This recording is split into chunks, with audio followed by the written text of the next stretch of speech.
اور پروونسز کو ضرور پارٹی بنانا ہوتا ہے. لیکن سرپرائزنگلی ایسا ہے اس وقت جو پوزیشن ہے اس میں فیڈریشن اور پروونسز نے سٹیٹمنٹ دے دی کہ ہم جورسڈکشن شریعت کورٹ کی تسلیم کرتے ہیں. صرف اسٹیٹ بینک جو ہیں وہ یہ کہتے ہیں کہ شریعت جو ہے شریعت کورٹ. اچھا یہ بتائیے گا کہ آج اسٹیٹ بینک کو جو انہوں نے سوال نامہ پیش کیا اس کا ایک تو جو وہ بتا دیجیے گا سوال نامہ کیا دیا ہے, کیونکہ یہ 14 سوال جو ہے نا یہ میں کافی عرصے سے سنتا آ رہا ہوں, ایک دم ہم نے پروگرام بھی کیا تھا, یہ وہی ان کے دماغ میں گھسے ہوئے ہیں. وہ پبلک کو بتا دیجیے کہ یہ کیا فراڈ ہو رہا ہے اس قسم کے سوالات کا, اور یہ بھی بتا دیجیے گا آج جو بینچ تشکیل دیا جو بہت بڑی کامیابی آپ کو ملی ہے وہ کون کون لوگ ہیں وہ بینچ میں, اور وہ بھی بہت بڑی بات ہے کیونکہ پہلے تو بینچ ہی تشکیل نہیں ہو رہا تھا. اصل میں اب جو بینچ تشکیل ہوا اس میں جو سب سے بڑی سکسیس یہ ہے کہ پہلے جو بینچ تشکیل ہوتا تھا وہ 5 ممبر ہوتا تھا. تو جب وہ بینچ میں سے کوئی ایک جج صاحب جو ہے وہ ریٹائر ہوتے تھے یا اپنی مدت ان کی پوری ہوتی تھی تو اس کے بعد پھر بینچ جو ہے وہ کانسٹیٹیوٹ ہونے میں اور پھر وہ ہم زیرو پہ آ کے نئے سرے سے اس کو آرگو کرتے تھے. لیکن ابھی جو بینچ کانسٹیٹیوٹ ہوا اس میں ایک تو 3 ممبر بینچ ہے ٹھیک ہے, اور اس میں چیف صاحب خود بیٹھے ہیں, بلوچستان سے نور صاحب بیٹھے ہیں, اور ہمارے ڈاکٹر سید انور شاہ صاحب بیٹھے ہیں, and they all are very learned ججز. ہوپ فلی کہ وہ اس پوری چیز کو اپریشیٹ کریں گے جو 1990 سے ایک لیٹیگیشن میں ایک چیز ہے اس چیز کو. دوسرا جو کویسچنئر کا آپ کا کویسچن ہے میں اس میں یہ ایڈ کرتا چلوں کہ یہ کویسچن جو ہے چونکہ پروپوزیشن ایسی ہے کہ جو for the last approximately 1400 years بھی میں نہیں کہوں گا, اس سے پہلے پہ سے بھی ایک سیٹلڈ پروپوزیشن چلی آ رہی ہے. تو کویسچنئر کے جو سوالات ہیں وہ شاید ان کے الفاظ تو بدل جاتے ہیں لیکن ان نٹ شیل وہ جو سوال نامہ ہوتا ہے اس میں سوال نامے کے اندر یہ ہوتا ہے کہ جی یہاں تعریف کیا ہے سود کی, ٹرانزیکشنز میں آتا ہے, اور جو جی بالکل وہی والے سوال جو چلے آ رہے ہیں. لیکن میں یہاں پہ جی بالکل ایک میں یہاں پر ایڈ کرتا چلوں کہ اس دفعہ ہم ایک لیگلی بھی اور جو ایک چونکہ جنرل ایک عام کامن مین کی یہ پروپوزیشن ہے ان کا ایک مسئلہ ہے, تو ہم اس دفعہ یہ لے کے چلے ہیں کہ چونکہ ہمارے آئین کے اندر جو لفظ استعمال ہوا 38F کے اندر وہ ہے ربا کا, تو ہم اس دفعہ عدالت کو اس طرح لے کے چلے ہیں کہ آپ سود کو یا لفظ انٹرسٹ کو چھوڑ دیجئے. ٹھیک, let's go for definition of word ربا جو ہمیں ملے گی اسلامک لٹریچر کے اندر اور اسلامک فقہ کے اندر اور جو ہمارے پورا ہمارے پاس قرآن اور سنت کا وہ ہے. تو لفظ ربا کو اگر ہم ڈیفائن کر دیں گے تو ہمیں پھر ضرورت نہیں پڑے گی کہ ہم باقی ٹرمز کو کہ جو ٹرانسلیشنز ہیں جی جو سپریم کورٹ کا فیصلہ ہے جو اس سے پہلے استعمال کر سکے, سپریم کورٹ کا فیصلہ ہے جو فیڈرل شریعت کورٹ کا فیصلہ ہے اس میں تو ربا کو بہت ڈیفائن کر دیا گیا ہے, اور انہوں نے کہا ہے کہ یہ بینکنگ کا جو سود ہے بیسیکلی ربا کے اندر آتا ہے اور یہ بڑا تفصیل سے ڈیفائن ہوا ہے. جی بالکل یہ بات درست ہے, ہم اس کو بالکل نیرو ڈاؤن رکھنا چاہتے ہیں تاکہ ہمارا یہ جو کیس ہے ہم یہ سمجھتے ہیں کہ جو انیشیل شریعت کورٹ کی ججمنٹ ہے اور جو شریعت اپیلیٹ بینچ کا فیصلہ ہے جو خلیل الرحمان خان صاحب نے لکھا, اللہ تعالیٰ برکات اپنی نازل کرے ان پہ, وہ جی ہاں انہوں نے جو فیصلہ لکھا وہ فیصلہ اس ٹائم فیلڈ میں ایز اے جوڈیشل ڈیسیژن تو نہیں ہے, وہ ریمٹ ہو گیا واپس شریعت کورٹ میں, لیکن وہ بیسٹ لٹریچر ہے ابھی تک کا سارا کمپائل ہوا اس کے اوپر, کیونکہ انہوں نے ریفر کی بہت ساری بکس. اب انہوں نے جب ریفر کیا جی ہاں ریفر کیا تو ایگزیکٹلی ان ورڈز کے ساتھ ریفر کیا, تو کوئی بھی بندہ جو سمجھنا چاہتا ہے ربا کے پورے کانسیپٹ کو وہ اس ججمنٹ کو اس لٹریچر پڑھ لے گا تو need not to argued before ہم ایک پوری پروپوزیشن. ان کا نام بھول گیا تھا میں, خلیل الرحمان صاحب, اللہ اکبر کیا زبردست آدمی تھے ماشاءاللہ. جی ہاں, وہ واقعی انہوں نے بڑی زبردست ججمنٹ لکھی تھی, اور اس میں جو تقی عثمانی صاحب کی ججمنٹ ہے جو فیڈرل شریعت والی وہ بھی بہت اچھی ہے. یہ بتائیے کتنی امید رکھتے ہیں آپ اگلے سوموار کو؟ انشاءاللہ میں حاضری دوں گا جی آپ کے پاس, آپ کے جوتے اٹھانے کے لیے حاضر ہوں گا انشاءاللہ, تو آپ بتائیے گا کہ کتنی امید رکھتے ہیں؟ مجھے سر بہت قوی امید یہ ہے کہ انشاءاللہ تعالیٰ جو بینچ نے جو ہمیں ایک ایٹیچیوڈ ہم نے دیکھا, بینچ کا بیہیویئر دیکھا, اس سے ہمیں بڑی امید ہے کہ ہوپفلی جورسڈکشن کی حد تک جو ہے یہ معاملہ اس منڈے کو سیٹل ہو جائے گا, اور اس کے بعد ہم ڈائریکٹلی آن میرٹس چلے جائیں گے اور بالکل اس کو نیرو ڈاؤن کر کے ہم ربا کی حد تک اپنے آپ کو محدود کر دیں گے کہ ربا کو ڈیفائن کر کے جس طرح کہ پہلے ہوا ابھی بھی عدالت ڈیفائن کر کے پھر جو ٹرانزیکشنز اور جو قانون کی جو دفعات جو آلریڈی ہیں وہ اس میں فال کرتی ہیں انہیں سیٹ اسائیڈ کر دیا جائے بغیر کسی ایسی ڈیٹیل اور ڈسکشن میں جانے کے کہ اس ججمنٹ کو اتنا لینتھی کیا جائے کہ اس میں سے پھر بعد کے جو لوگ ہیں وہ پوائنٹس نکال کے تو اس کو ان نیسیسری جو ہے وہ اس کو ان ایشو لے کے جائیں. سو جو شریعت کورٹ کا ڈومین ہے میں سمجھتا ہوں وہ بھی یہ ہے کہ وہ صرف چیک کرے کہ اسلامک انجنکشنز کے مطابق ایک قانون یا اس کی دفعہ ہے یا نہیں ہے. اس سے بیونڈ بھی جانا میں ذاتی طور پہ یہ سمجھتا ہوں اور ہمارے کلائنٹس بھی یہ سمجھتے ہیں کہ اس کے اوپر سجیشنز جو ہیں وہ اس دور میں مناسب بھی نہیں ہوں گی, کیونکہ 1991 کا جو ڈیسیژن تھا اس سے ہم کراس کر کے now we are after 30 years, اور اب پریکٹیکلی وہ جو اس وقت ایک اکیڈیمک ڈسکشن تھی وہ پریکٹیکلی ان فیلڈ آ چکی ہے. ہماری 27% اکانومی شفٹ ہو چکی ہے اسلامک. صرف آخری سوال ہے, اسلامک بینکنگ کا خیر وہ لمبا ایشو ہے کہ وہ آخری سوال صرف یہ ہے کہ اس وقت بھی ایک ایشو تھا اسٹیٹ بینک کے ذمہ لگایا گیا تھا متبادل کے طور پہ, اور ہماری اس وقت بحث بھی یہی تھی, مجھے یاد ہے اچھی طرح وہ ودود خان صاحب بھی تھے کہ جو ہمارا مخالف ہے اسی کے ذمہ لگا دیا کہ آپ ہمارے یعنی جو سود کا بیسیکلی پرپوننٹ ہے اسی کو کہا ہے کہ تم سود کے خلاف ایک اسکیم بنائے گی. تو اب متبادل کی ڈسکشن ہوگی یہاں پر آپ کے اس میں؟ سر میں یہ سمجھتا ہوں کہ ہمیں متبادل, میں ذاتی طور پہ یہ سمجھتا ہوں اور میرا پوائنٹ بھی یہ ہے کہ متبادل کی ڈسکشن دیکھیں شریعت کورٹ کا کام نہیں ہے آلٹرنیٹ. نہیں ہے, ٹھیک ہے, صحیح ہے. اگر شریعت کورٹ آلٹرنیٹ دے گی, جی ہاں, شریعت کورٹ کی ڈومین یہ ہے کہ صرف یہ دیکھنا کہ آیا اسلامک انجنکشنز کے مطابق ایک قانون موجود رہنا چاہیے یا نہیں رہنا چاہیے, اس کو سٹرائک ڈاؤن کرنا چاہیے کہ نہیں کرنا چاہیے. جی شکریہ بہت بیکاز پھر ایک بہت بڑا لٹریچر اور ایک پلیتھورا اوپن ہو جائے گا اس. جی بالکل ٹھیک, بہت شکریہ کیسر صاحب, بڑی تفصیل سے آپ نے آج کی سماعت کا ذکر کیا. جو بنیادی چیز ہے نا وہ یہی ہے, اس وقت یہ بحث میں ڈال دیا تھا کہ متبادل کیا ہے, اور ودود صاحب جو تھے اور ان لوگوں نے باقاعدہ 10 مختلف قسم شیخ محمود صاحب کے سود کے متبادل پیش کیے تھے.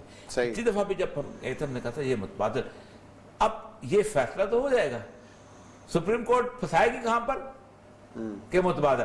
اب وہ اسلامک بینکنگ کا ایشو چلے گا, اسلام بینک واقعی اسلامک ہے کہ نہیں ہے, یہ شفٹ جو ہو گیا 37% نے کس قسم کی ہے. مسئلہ سمجھ ہے کہ ایک دفعہ اس کو سپریم کورٹ کے, میں تو آج بھی اس پہ کہ جلدی فیصلہ ہو تاکہ وہ should go to supreme court. اور یہ ہمارے پاکستان کے ٹی وی چینل کچھ شرم کریں, یہ کانسٹیٹیوشنل بحث نہیں ہے, یہ اللہ اس کے رسول کے خلاف جنگ کی بحث ہے. کانسٹیٹیوشن میں بھی 38 ایف میں کانسٹیٹیوشن موجود ہے. چلا جی یہاں بریک لیتے ہیں, بریک کے بعد آئیں گے اور ذکر کریں گے جو بائیڈن کی جو متوقع کابینہ ہے اس کے اندر کیا کیا ہونے والا ہے, اس پہ کریں گے بات.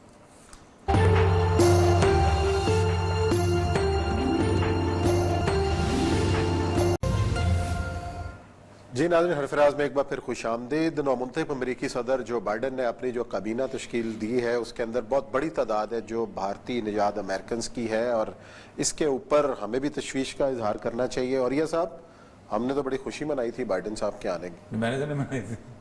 میں تو آج بھی سمجھتا ہوں کہ کینیڈی کے بعد ٹرمپ ایک ایسا آدمی آیا تھا کہ جس نے امریکہ کی اس پوری کی پوری اسٹیبلش کے مقابلے, دیکھو جو اسٹیبلشمنٹ امریکی کے خلاف ہے ہم اس کو بہتر سمجھتے ہیں کہ ٹھیک ہے, اور طالبان بھی کر دیتے کہ پہلا آدمی ملا ہے کہ جو منافق نہیں ہے, کھل کے بات کرتا ہے, جو ہے سارا کوئی, باقی تو کہتے کچھ تھے کرتے کچھ تھے, لیکن نہیں ہے بس ٹھیک نہیں رہنے. اب دیکھیں نا وہ پیٹتا رہا ہے کہ کورونا کی ویکسین جو لے آؤ, ایف ڈی اے ان کے کنٹرول میں تھی, جیسے ہی وہ نکلا ہے ویکسین باہر آ گئی ہے, کیونکہ اس نے اس کو ہروانا تھا, انہوں نے بارہ نہیں ہو, ابھی بھی پھٹا ہے جو بھی ہے, لیکن اس کے اندر یہ اس کی پوری جو کیبنٹ ہے, یہ کیبنٹ کی بات نہیں ہے. میں نے ایک ڈاکومنٹری دیکھی تھی, امریکن چینل نے بنائی تھی, کہ انڈیا جو ہے وہ ان کے لوگ جو ہیں وہ انڈیا کا حق جو ہے وہ مار رہے ہیں. ہر انڈین جو ہے وہ بڑی بڑی کمپنی کا جو ہیڈ بنا ہوا ہے, اور کہ وہ آتے ہیں ہمارے سے پڑھتے ہیں, ہمارے رہتے ہیں اور ہمیں رول کرتے ہیں. اب دیکھیں اس میں جو بندے آپ دیکھیں, یہ جو ارن مجنودر ہے, یہ جو شخص ہے یہ U S national academy of engineering سے بندہ آیا ہوا ہے, اور یہ اس کا جو ہے سائنس اینڈ ٹیکنالوجی کا اس کے اندر مشیر بنا ہوا ہے. اچھا اس کے بعد آگے دوسرے میں ان کو یہ پنیت تلوار جو ہے, یہ assistant secretary of the state for the political and military affairs, اور یہ اس کے ساتھ لگے گا. پھر اس کے بعد کرن آہوجا ہے, یہ محترمہ جو ہیں یہ ڈیموکریٹ پارٹی میں سے تھیں, یہ براک اوباما کے ساتھ بھی رہی ہیں, اور she became the chief executive of the philanthropy of North West تھیں, لیکن اب یہ یو ایس پرسنل مینجمنٹ میں اس کے ساتھ اس کی ٹیم میں ہوں گی. ایک ویویک مورتی ہے, یہ کووڈ کے اوپر ایڈوائزری بورڈ کا حصہ ہے. ساڑھے بندے کتنے ہیں؟ ایک ساڑھے بندے بلاؤ نا, سیما نندا ہے, ٹھیک ہے, یہ اس کے ساتھ ہے. پھر اس کے بعد یہ اٹل گوانڈی ایڈوائزر